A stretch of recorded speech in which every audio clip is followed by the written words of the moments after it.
નમસ્કાર મિત્રો, D farmer ચેનલમાં તમારું સ્વાગત છે। દેશ, દુનિયા અને ગુજરાતના તાજા, મોટા અને સૌથી મહત્વપૂર્ણ સમાચાર જાણીએ તે પહેલા ચેનલમાં નવા હોય તો ચેનલને જરૂરથી સબસ્ક્રાઇબ કરી અને વિડીયોને લાઇક કરી દેજો। અજીત પવારને લાગ્યો મોટો ઝટકો, 7 ધારાસભ્યોએ છોડ્યો સાથ। મોદી કેબિનેટમાં મંત્રી હોવા છતાંય ચિરાગ પાસવાન વિધાનસભા ચૂંટણી લડશે। સરકારે 1 જૂનથી લોકોને આપી રાહત, કોમર્શિયલ એલપીજી ગેસ સિલિન્ડરના ભાવમાં 24 રૂપિયાનો કર્યો ઘટાડો। ગુજરાતમાં ભાજપના ખોળામાં બેઠેલી કોંગ્રેસને સબક શીખવાડશે અરવિંદ કેજરીવાલ। ચીનના નિકાસ પ્રતિબંધથી ભારતના ઓટો સેક્ટરને મોટો ફટકો પડ્યો। ગૃહમંત્રી અમિત શાહે કહ્યું, પહેલા સામ્યવાદીઓ પછી મમતા દીદીએ બંગાળને હિંસાનો ગઢ બનાવ્યો। બ્રિજભૂષણે કહ્યું, રાહુલ ગાંધી ક્યારેય વડાપ્રધાન નહીં બની શકે। દેશમાં સતત વધી રહ્યા છે કોરોનાના કેસ, અઠવાડિયામાં 1200%નો વધારો, 28 દર્દીઓના મોત।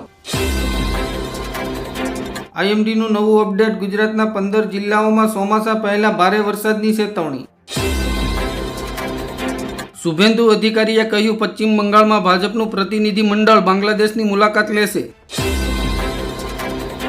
ગુજરાતમાં છેલ્લા 2 દાયકામાં 50 વર્ષથી ઓછી ઉંમરના લોકોને મોઢાના કેન્સરમાં 29%નો વધારો।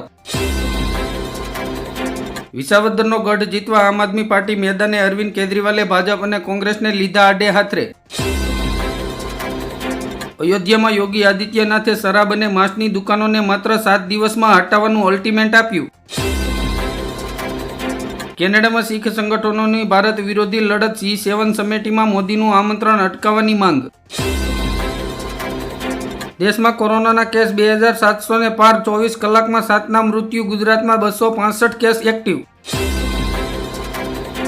શિક્ષકો માટે 5 જૂનથી શરૂ થનારી જિલ્લા પસંદગીની પ્રક્રિયા સ્થગિત કરવામાં આવી। વિસાવદરમાં ગોપાલ ઇટાલિયાનું શક્તિ પ્રદર્શન, ભાજપને હરાવવા આમ આદમી પાર્ટી મેદાને ઉતરી। અમેરિકામાંથી 5,30,000 શરણાર્થીઓને દેશ નિકાલા કરવા સુપ્રીમ કોર્ટની મંજૂરી। સુરતના વરાછા પોલીસ સ્ટેશનના લોકઅપના સળિયાના ગેપમાંથી નીકળીને આરોપી ફરાર થઈ ગયો। મહારાષ્ટ્રમાં ફડણવીસ સરકારનો મોટો ગોટાળો, લાડલી બહેન યોજનામાં 2200થી વધુ લાભાર્થીઓ સરકારી કર્મચારીઓ નીકળ્યા। જેપી નડ્ડાએ કહ્યું, ભારતમાં 2029માં 33% મહિલાઓ સાંસદો હશે। આરટીઈ હેઠળ એડમિશન પ્રક્રિયામાં 2 રાઉન્ડ બાદ પણ 9000થી વધુ બેઠકો ખાલી। ભારતના કુલ દૂધ ઉત્પાદનમાં ગુજરાતનો ફાળો 7.5%, દર વર્ષે 9.26%ના દરે વધારો। રાજકોટમાં કોરોનાનું લોકલ સંક્રમણ વધ્યું, દર 3 કલાકે એક નવો પોઝિટિવ કેસ। કોંગ્રેસના નેતા જિગ્નેશ મેવાણીની પોસ્ટથી ખળભળાટ, કહ્યું, મારું નહીં તો રાહુલ ગાંધીનું તો માનો। કેજરીવાલે ગુજરાતમાં આવીને ભાજપને કહ્યું, ગોપાલ ઇટાલિયાને ખરીદીને બતાવો, હું રાજકારણ છોડી દઈશ।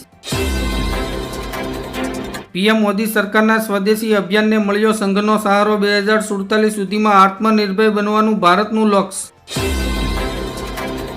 કડી પેટા ચૂંટણીમાં ત્રિપાખીયો જંગ જામશે, આમ આદમી પાર્ટી તરફથી જગદીશ ચાવડા ચૂંટણી લડશે। 24 કલાકમાં કોરોનાનો રાફડો ફાટ્યો, ગુજરાતમાં 68 નવા કેસ નોંધાયા। ઇન્ડોનેશિયાનું સૌથી મોટું ઇસ્લામિક સંગઠન ભારતને સમર્થન આપશે, ભારત સાથે મળીને આતંકવાદ સામે લડશે। સંજય રાવતે કહ્યું, પહેલગામ હુમલાના 6 આતંકવાદીઓ ટૂંક સમયમાં બીજેપીમાં જોડાશે। ગુજરાતમાં પંચાયત ચૂંટણી માટે 22 જૂને મતદાન થશે, 27% ઓબીસી અનામત લાગુ કરવામાં આવશે। આરએસએસના નેતા મોહન ભાગવતે કહ્યું, હિન્દુ સમાજે હવે જાગૃત થવું પડશે। પેટા ચૂંટણીમાં વાઘેલાની એન્ટ્રી, કડી અને વિસાવદર બેઠક પરથી પોતાના ઉમેદવાર ઉતારશે। ગાઝામાં યુદ્ધનો અંત આવશે, ઇઝરાયેલે અમેરિકાના યુદ્ધ વિરામ પ્રસ્તાવનો સ્વીકાર કર્યો। ભારતે અમેરિકામાં સૌથી વધુ આઈફોનના નિકાસ કરવામાં ચીનને પાછળ છોડી દીધું। ફ્રાન્સના આરોગ્ય મંત્રીની મોટી જાહેરાત, જાહેરમાં ધૂમ્રપાન કરશો તો લાગશે 13,000 રૂપિયાનો દંડ। તેલંગાણાના મુખ્યમંત્રી રેવંત રેડ્ડીએ કહ્યું, રાહુલ ગાંધી પીએમ હોત તો પીઓકે પાછું મેળવી લીધું હોત। પટનામાં પીએમ મોદીને જાનથી મારી નાખવાની ધમકી આપનાર સખાની ધરપકડ.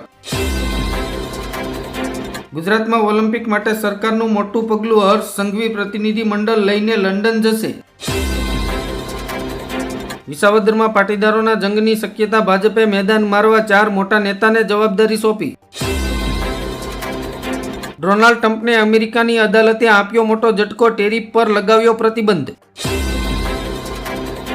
મંત્રી બસુ ખાબડને સચિવાલયમાં નો એન્ટ્રી. ભ્રષ્ટાચારનો આરોપ છતાંય ગુજરાત સરકાર મૌન.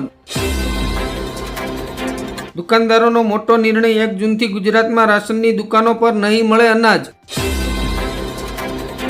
ગુજરાતમાં ફરી એકવાર કોરોનાના કેસમાં ચિંતાજનક વધારો. એક જ દિવસમાં કોરોના વાયરસના 81 કેસ નોંધાયા. પશ્ચિમ બંગાળની મુલાકાત દરમિયાન પીએમ મોદીએ કહ્યું, મમતા સરકાર ગુંડાઓને બચાવવાનો પ્રયાસ કરી રહી છે. બાંગ્લાદેશમાં યુનુસ સરકારના વિરોધમાં હજારો લોકો રસ્તા પર. ગેરકાયદે ખનીજ પ્રવૃત્તિ કરનારાઓ હવે નહીં બસે. સરકાર આર્મી મેદાનમાં ઉતારશે. મમતા બેનર્જીએ પીએમ મોદીને કહ્યું, હિંમત હોય તો ઓપરેશન બંગાળ શરૂ કરો. મહારાષ્ટ્રમાં સ્થાનિક ચૂંટણીમાં આમને સામને થઈ શકે છે દેવેન્દ્ર ફડણવીસ અને અજીત પવાર. રાજામૌલીના 1000 કરોડના બજેટની ફિલ્મમાં કામ કરવા નાના પાટેકરે કર્યો ઇનકાર. પશ્ચિમ બંગાળમાં પીએમ મોદી બોલ્યા, કેન્દ્રની અનેક યોજનાઓ અહીંની નિર્મમ સરકાર લાગુ થવા દેતી નથી.